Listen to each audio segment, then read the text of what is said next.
Salam sejahtera dan salam Malaysia Madani. Yang dihormati Tuan Pengerusi Majlis, barisan hakim yang adil lagi arif, guru-guru tunjang ilmu, serta rakan-rakan seperjuangan yang saya kasihi. Izinkan saya memulakan bicara dengan serangkap pantun. 5 prinsip jadi tunjang bangsa, di dada rakyat tersemat kemas. Ani dijunjung sepenuh rasa, Malaysia kekal, aman dan bebas.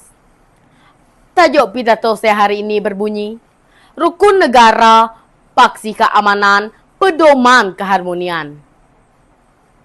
Hadirin sekalian, negara kita umpama sebuah anyaman rotan.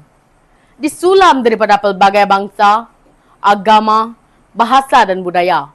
Dan benang yang mengikat anyaman ini agar tidak terlerai ialah rukun negara. Ia bukan sekadar laungan pagi Isnin, bukan hiasan di dinding dewan, tetapi roh perpaduan nasional. Nadi kepada keamanan yang kita kecapi saban hari.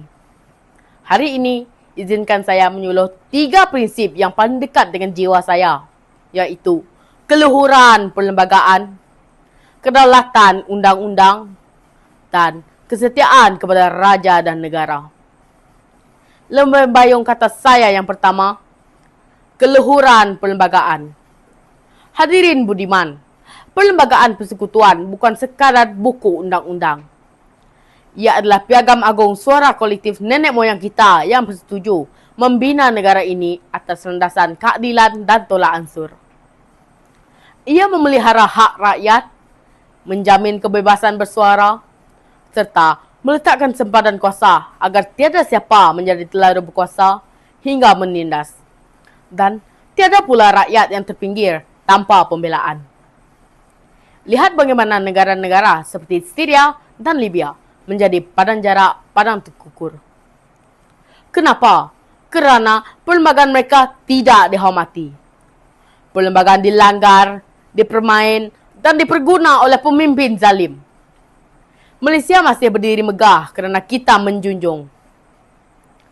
Perlembagaan iaitu dalam bentuk sistem demokrasi berparlimen, institusi raja berperlembagaan, dan kebebasan mahkamah.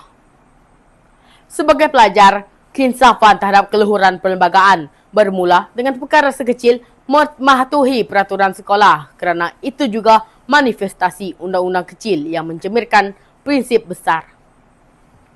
Kedua, kedaulatan undang-undang. Hadirin yang dihormati, undang-undang ialah dinding yang melindungi rakyat, bukan cemeti menindas. Prinsip ini menegaskan bahawa semua orang, sama ada Perdana Menteri atau petani di kampung, tertaluk kepada undang-undang yang sama rata. Lihatlah keberkesanan Suruhanjaya Pencegahan Rasuah Malaysia, SPRM, yang berjaya membawa individu berprofil tinggi ke muka pengadilan. Ini membuktikan bahawa kedaulatan undang-undang bukan mitos, tetapi ia hidup dan berfungsi. Tanpa undang-undang, masyarakat akan jadi rimba. Yang kuat menindas yang lemah, yang kaya memperkuda yang miskin. Tiada sekolah akan selamat, tiada pasar akan tenteram.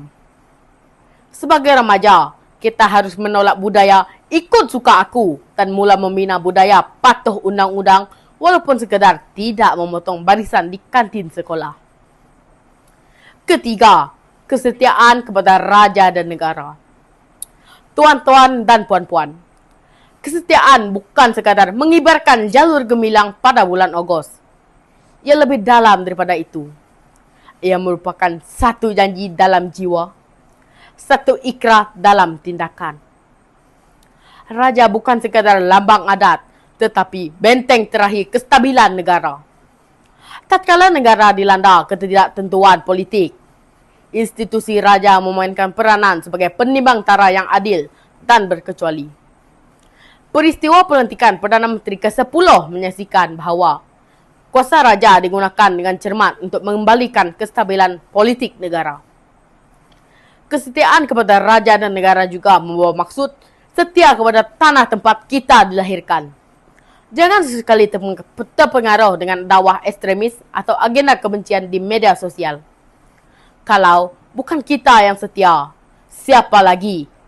Kalau bukan sekarang, bila lagi? Hadirin yang saya hormati, rukun negara ialah pelita yang memandu rakyat dalam gelita perpecahan.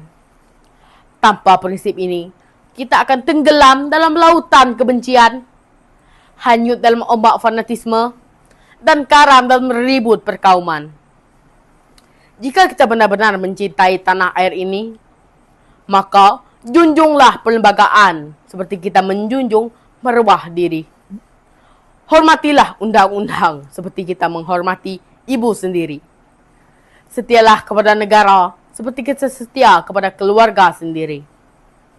Akhir kata, marilah kita bersama-sama menyalakan obor perpaduan melalui 5 prinsip rukun negara, kerana keamanan adalah warisan, tetapi keharmonian adalah pilihan. Sekian, terima kasih.